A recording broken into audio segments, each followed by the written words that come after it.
For many people, the festive season is a happy and social time, but for some it can be terribly lonely.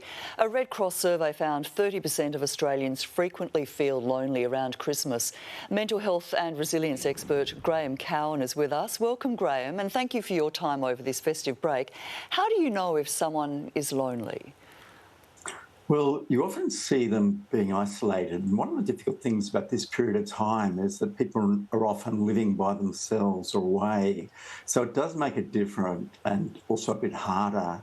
And so what we really recommend is just thinking about the people in your circles who are alone or could have had a loss in the last year. It could be a loss of a job, loss of a parent, divorce, things like that. And just reach out and suggest having a walk and having a coffee and just seeing how they're going, ask how they're going. Just stay in touch and let them know that they're not alone. How does loneliness affect mental health?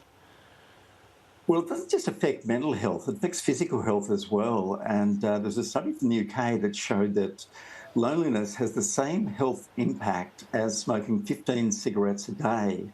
So, physically it can knock us around. And of course, also from a social perspective, we're social beings.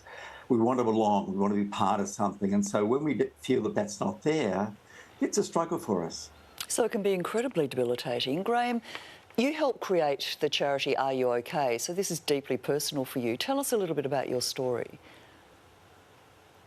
Yeah, I went through an incredibly difficult time. I lost my job. I went through 5 years of depression, and I really did isolate. I really pulled away. And part of my recovery was doing things for my physical health, walking and things like that. But it was also reconnecting with family and friends. And so I learned firsthand. I didn't sort of look forward to those meetings, but after them, I really felt much, much better. So as you pointed out, reaching out can make a huge difference.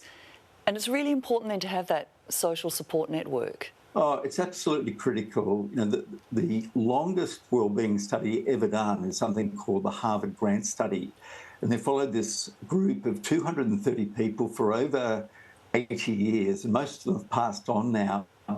They've got terabytes of information, but the best predictor of a long life, a happy life, a fulfilled life are those that have caring and supportive relationships around us. And so it really pays to invest in those relationships with people that are close to us, but also offering kindness. That little bit of kindness is probably the most generous thing we can do during this period.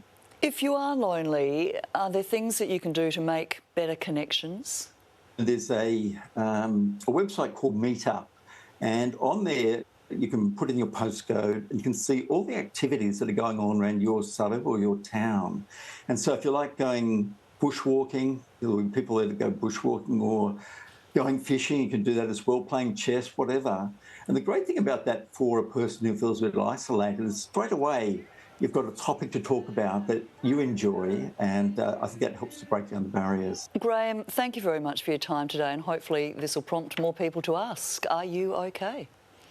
Thanks very much, Monika.